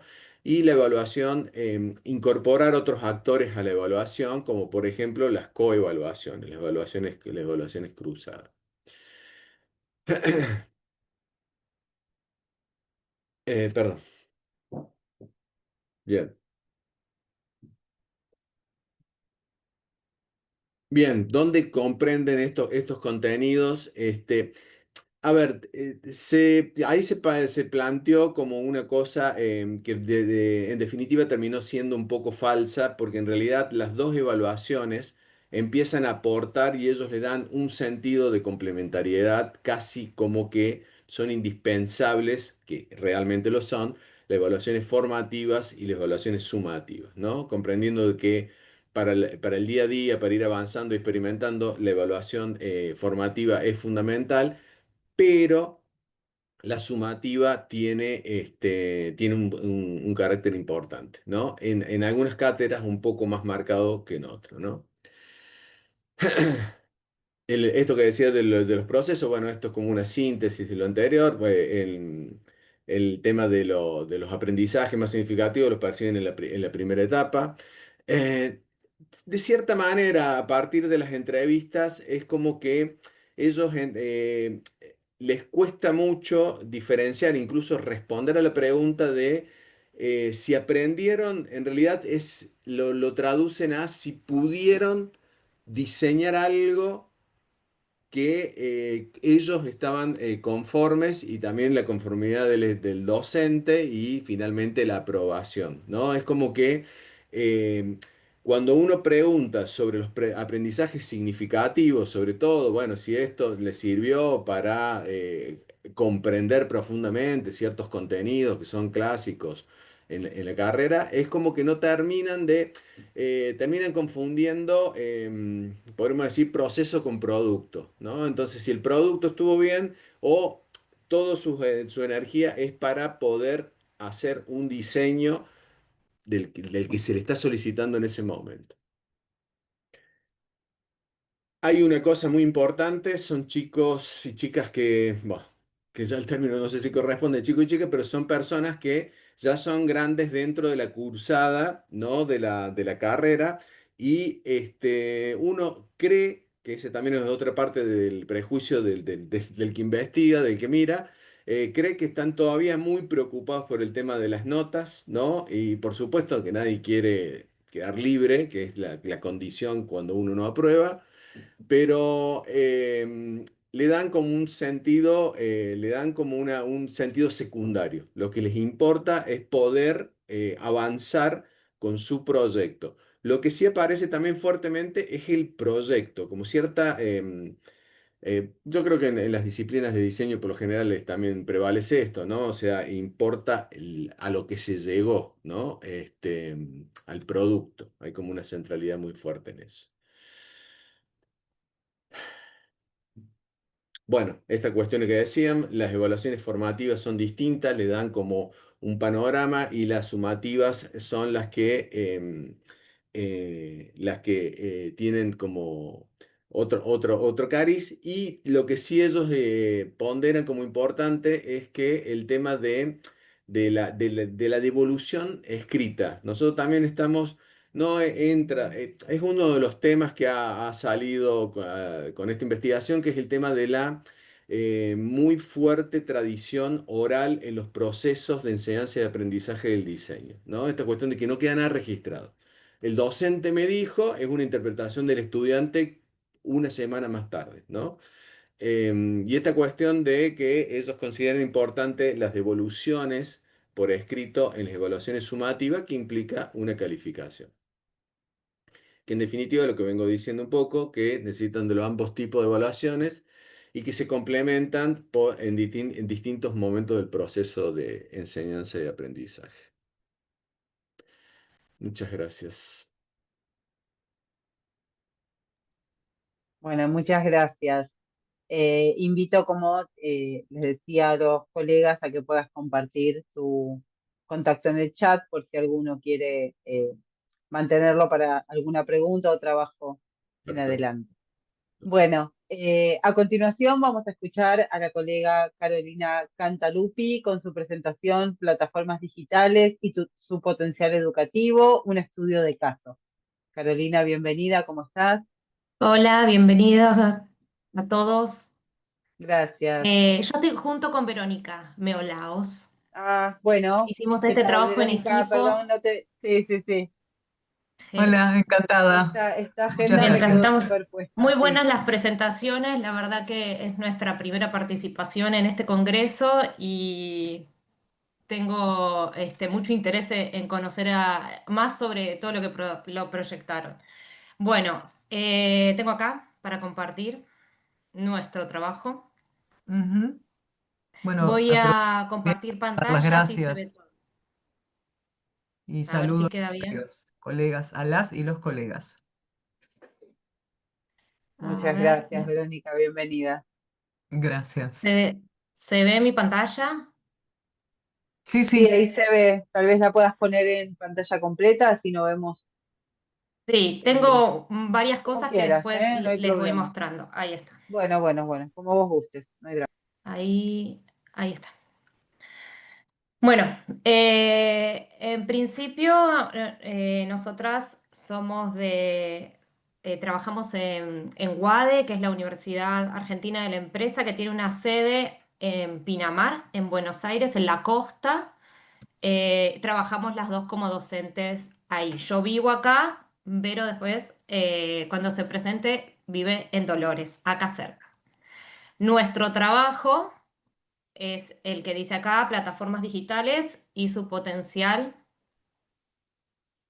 educativo, y vamos a hablar de cómo llevamos adelante un trabajo de investigación con dos estudiantes. El trabajo de investigación que realizamos fue una búsqueda de estilos Art Nouveau en edificaciones en 3 ciudades, en un área cercana a donde está nuestra sede. Trabajamos con 2 estudiantes, que son Clara y Manuela, y ahí estamos nosotras dos. Bueno, vamos a hablar un poco de lo que fue este trabajo de investigación, que lo interesante es que lo hicimos de manera centrada en los estudiantes, ¿no? ¿Cómo llevamos adelante eso? Nosotras somos docentes de la carrera de imagen, de diseño e interacción.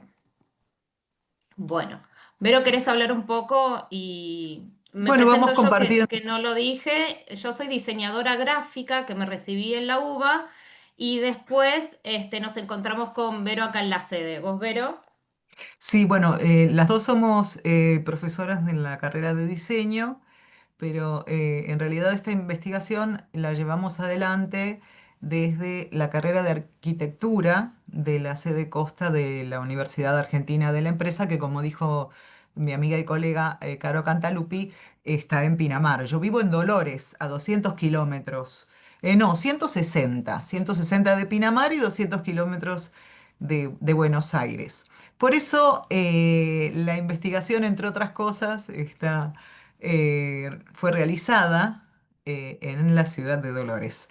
La investigación eh, fue una investigación más que nada descriptiva y explicativa, que tuvo por objetivo principal, como dice aquí en la diapositiva, identificar y registrar bienes inmuebles de valor patrimonial que se encuadraran dentro de las tipologías estilísticas del Art Nouveau.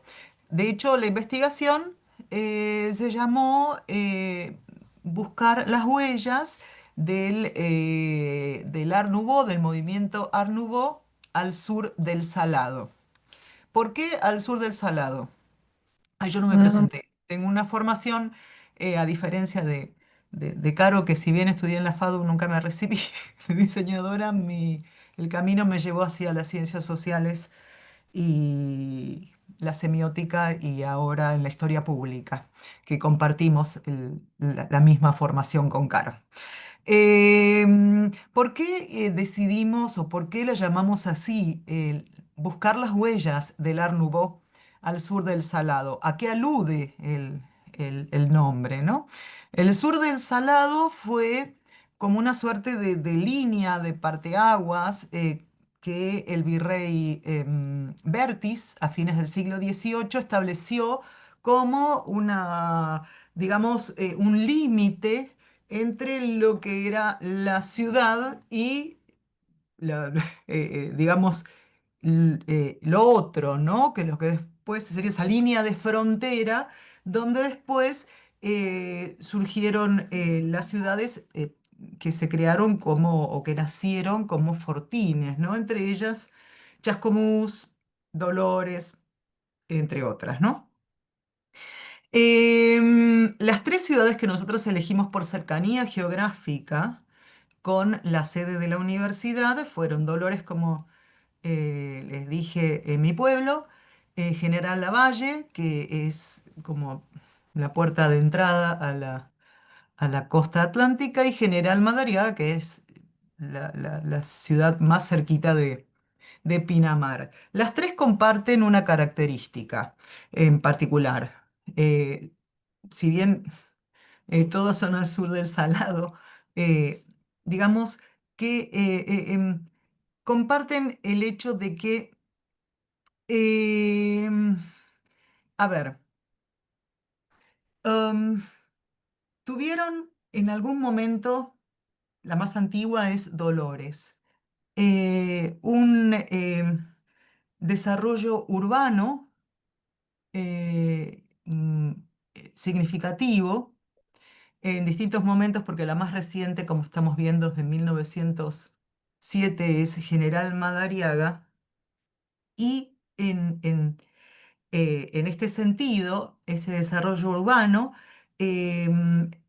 estuvo motorizado por una burguesía comercial, ¿no? En el caso de Dolores, sobre todo burocrática administrativa, porque Dolores fue pionera junto con Bahía Blanca con los tribunales de la provincia de Buenos Aires. El movimiento Art Nouveau, que nace en, digamos, tiene en un arco temporal de fines del siglo XIX, básicamente a 1910 en Europa, y que de acuerdo con el lugar donde se desarrolló tuvo distintos nombres.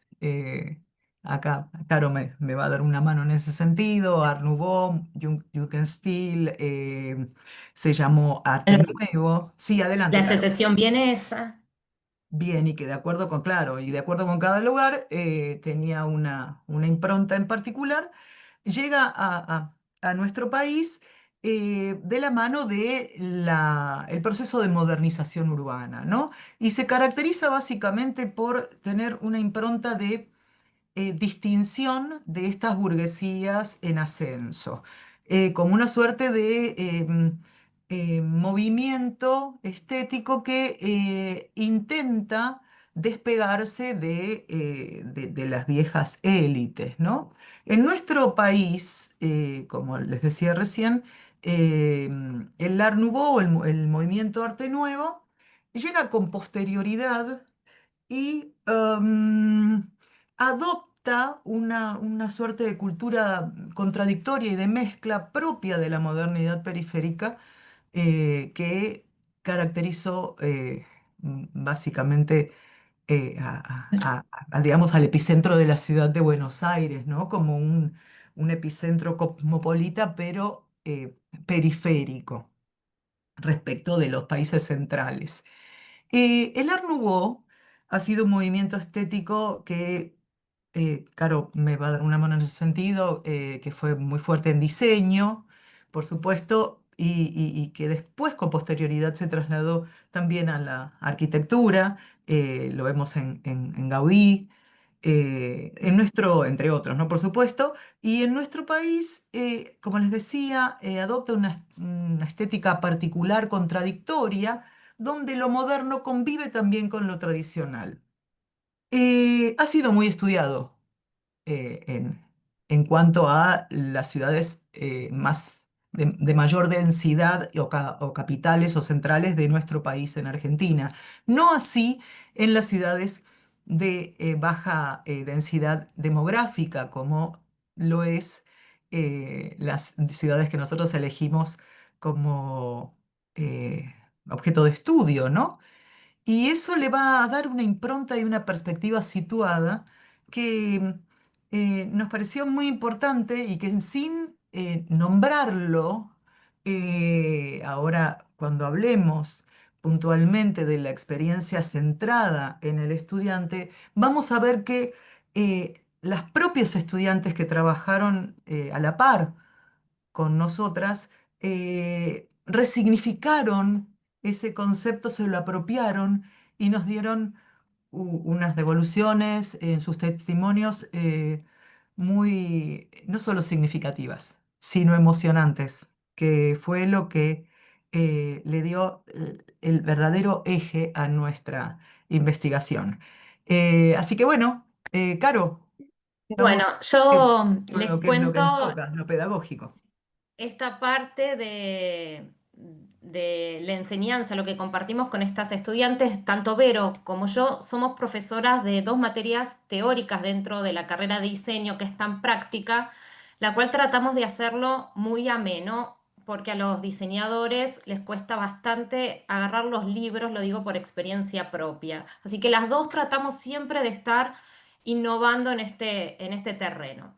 Bueno, dentro de eso, estas dos estudiantes pasaron por nuestras aulas con un gran interés por aprender. Es de ahí donde desde UADE las incorporamos a este proyecto de investigación, siempre con mucha confianza en estas dos estudiantes, mucha confianza. Lo que dice Vero, lo del territorio, es uno de los puntos del aprendizaje significativo. Lo vamos a ver más adelante, pero nos pasó que esta nueva sede que tiene acá en 15 años más o menos, y arquitectura que debe tener 5 años, este Art Nouveau, este movimiento, nunca fue estudiado en la zona. Nosotros estamos entre la Universidad de Mar del Plata y la Universidad de La Plata y quedamos en el medio y nos han dicho arquitectos que consultamos que nunca se había estudiado. Entonces, por eso lo de territorio. Les paso a contar cómo utilizamos estas herramientas digitales que le pusimos acá en experiencia. Pasamos por diferentes etapas, siempre nos comunicamos con Teams, que es la plataforma que utiliza la universidad, así que utilizamos la misma, donde fuimos buscando referentes, las chicas son muy ávidas en buscar información digital, así que aportaron lo suyo, se analizó entre todas. Obviamente utilizamos el Drive de Google para ir armando las carpetas, pero todo este material lo fuimos volcando después nosotras las docentes en un Miro, lo mismo que dijeron Diego y Carolina. Sin embargo, Sí, nuestro Miro quedó como una pizarra boceto de, yo anoté acá, nos quedó muy desprolija, se las voy a mostrar, porque lo que utilizamos fue esta capacidad, ¿se ve ahí nuestro Miro? ahí está, sí. Bueno, es una plataforma en donde nosotras fuimos volcando el relevo fotográfico, que en este caso lo hicimos nosotras porque había que desplazarse y no quisimos poner a las estudiantes en ese compromiso. Entonces fuimos armando lo que íbamos encontrando con las fotos y Por supuesto desde poniendo. las fachadas, ¿no? Perdón, porque no podíamos ingresar a los edificios que relevamos. Lo que tiene Miro es que se pueden poner stickers, se pueden poner comentarios, podemos hablar y todas podíamos comentar. Si bien las estudiantes no nos hablaban por acá, nos hablaban por Teams, no lo usamos, no lo llegamos a usar por comunicación desde el lado de ellas, sin embargo estaba. Entonces, de esta manera, Miro nos permite tener todo a la vista. Utilizamos colores desde el verde hasta el rojo que no tenía coincidencia y descartando, van quedando al costado las que no nos parecían, imágenes de referencia de edificaciones ya catalogadas en otras ciudades como Art Nouveau, y este fue nuestra mesa de trabajo. Sigo con la presentación. Después, en Figma, que es la plataforma que usamos como trabajo final, porque a diferencia de Miró, que arrancó como interactiva, donde los enlaces permiten hacer una interacción. De hecho, la UADE ya lo incorporó como en tecnología digital, que es otra materia que doy yo, como adentro de una materia. Bueno, entonces yo armé un boceto y después del boceto las chicas pasaron a trabajar directamente sobre el boceto, al cual lo desarmaron todo. Tenían obviamente que nosotras las incentivamos a que agarren el boceto que yo les había pasado y lo armaran como quisieran. Y así lo hicieron, ahora se los voy a mostrar. Nosotras tenemos acceso a ese Figma y podíamos ir supervisando lo que hacían. Y era una relación horizontal de idas y vueltas. Nosotros avanzábamos con la investigación en lo académico, tuvimos que hacer artículos para revistas, para el periódico, etcétera. Armamos las fichas y luego con ese material ya pasamos a un Figma un poco más prolijo. Acá se los muestro y se los dejo. A ver si va bien. Acá tenemos el Figma. Entonces, las estudiantes armaron este final, libertad para armar el menú. Y acá se los muestro rápido con las imágenes que les compartimos, que después se los paso para que lo puedan ver. Las ciudades, pero esto fue decisión de ellas en base a lo que nosotros queríamos que tuviera ese resultado final interactivo. Pero ellas tomaron las decisiones. Y ya termino porque estamos justito de tiempo. Les muestro acá. Si puedo ampliar, a ver, acá, sí. Bueno, ahí terminamos armando las fichas nosotras y esto es lo que les decía Vero, interesante de lo que nos comentaron nuestras estudiantes. Ella es Clara y dijo, esta investigación fue una experiencia muy buena. Más allá del proceso en sí, me sorprendió darme cuenta de cuánto se puede encontrar de una etapa tan importante de la historia del arte, como el Art Nouveau, en lugares mucho más cercanos a nosotras. No solo en grandes libros o teorías, sino en los detalles de los catálogos y las piezas locales que fuimos descubriendo. El catálogo lo encontró ella, quiero decir, lo encontró Sí. Clara. Eso me pareció valioso como una forma distinta de aprender más conectada con lo cotidiano. Fue de esos trabajos que te dejan pensando y te dan ganas de seguir explorando. Y Manuela, que es nuestra otra estudiante, nos dijo, el material era claro, variado y conciso, siendo una recolección de imágenes e información fácil de comprender, comparar y clasificar. Esto permitió realizar un trabajo de manera práctica y eficaz, sirviendo como parámetros de guía y orientación a lo largo de toda la labor. Además, ambas docentes a cargo de dicha investigación siempre estuvieron completa disposición. Brindaron el material en tiempo y forma y hicieron un constante relevo del proyecto, facilitando la comunicación entre las partes. En este sentido, quiero decir que ellas no cursaron este año con nosotras. No. Así que no tuvimos en ningún momento todas sentadas en el mismo lugar. Nos conectamos siempre de manera digital. Vero, ¿querés agregar algo? Sí, quiero agregar el sentido del lugar en en nuestra investigación. Esta perspectiva situada, ¿no? El hecho de que las propios estudiantes y también nosotros, ¿no? Porque cuando pensamos en un aprendizaje centrado en nuestros estudiantes, ¿no? En nuestros y nuestras estudiantes, el crecimiento es mutuo. Tanto ellas como nosotras podríamos decir que resignificamos el aprendizaje teórico porque aprendimos a percibir y a ver desde nuestros propios lugares lo que quizás nos pasa desapercibido, ¿no? Entonces, como dijo Clary Galán, nuestra estudiante, bueno, no, ya no se trata de los libros, sino saber que donde vivo también puedo descubrir eh, cosas importantes, ¿no? Entonces eso me parece que habla de los sentidos del lugar, que nos descentra y que nos invita a pensarnos desde nuestros propios lugares, ¿no? Eso. Y por supuesto, muchísimas gracias por habernos permitido estar aquí. Estamos muy felices. Gracias. Bueno, muchas gracias, bienvenidas. Es un gusto contar con la presencia de ustedes, colegas tan cercanas en nuestras prácticas, ¿no? Bueno, de nuevo, muchas gracias.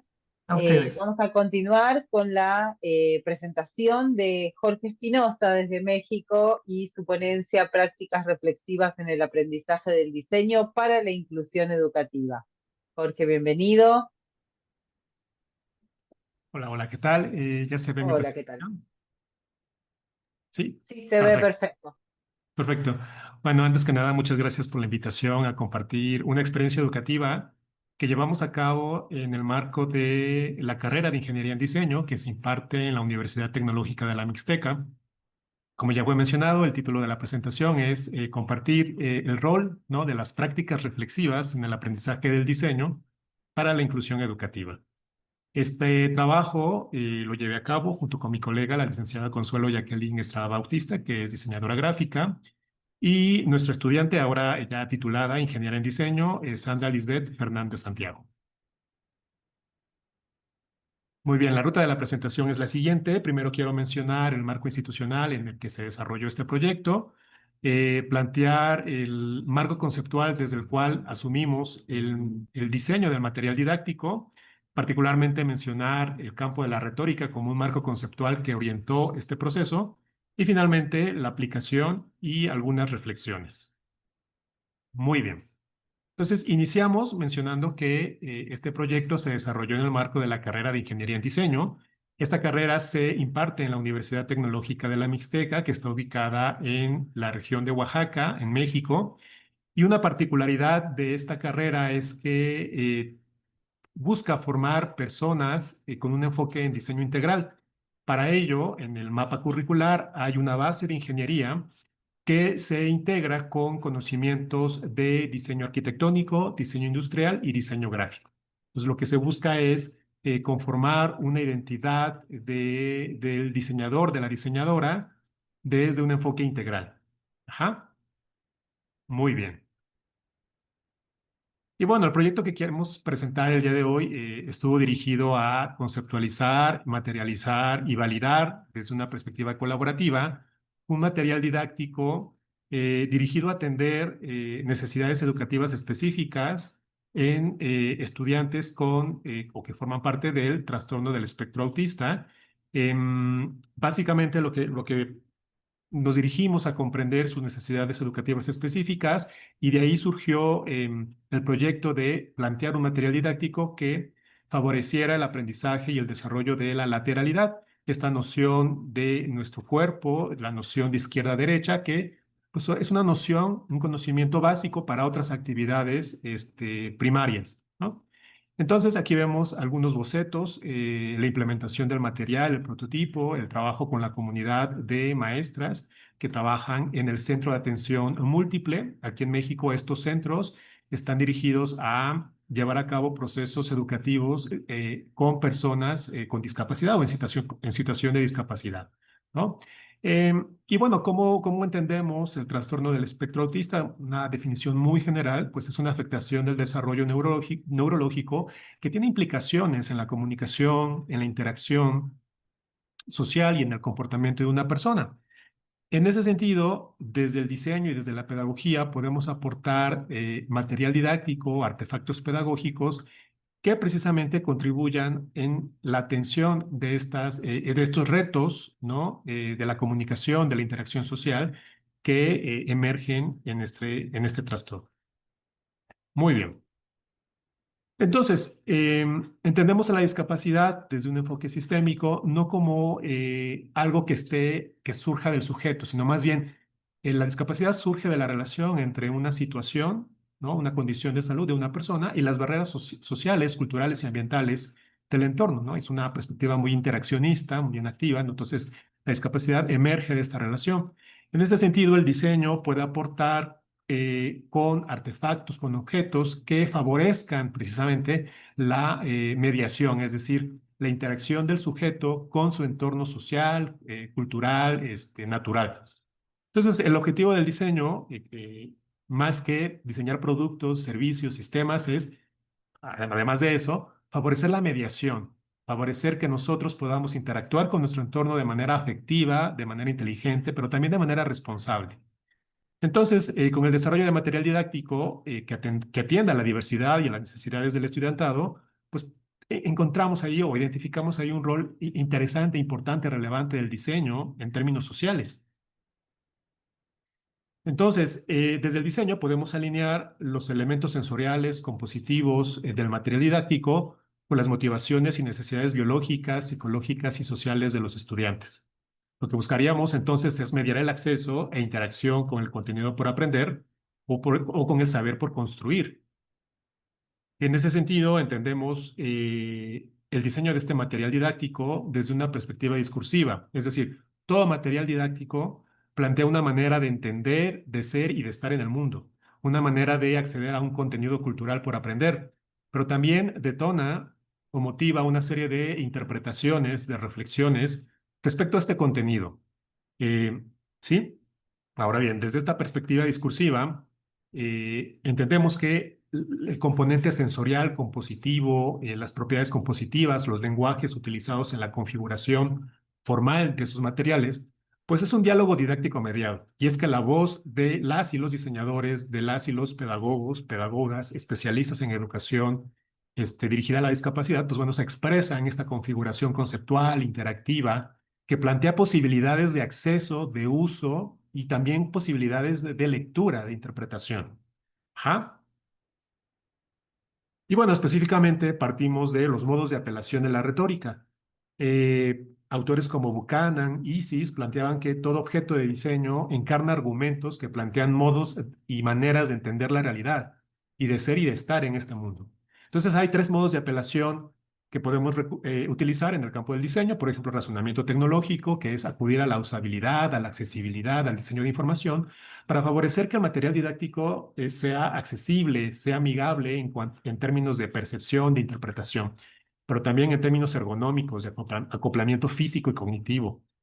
También tenemos la argumentación por el ethos, que lo que buscamos es generar confianza, empatía, credibilidad.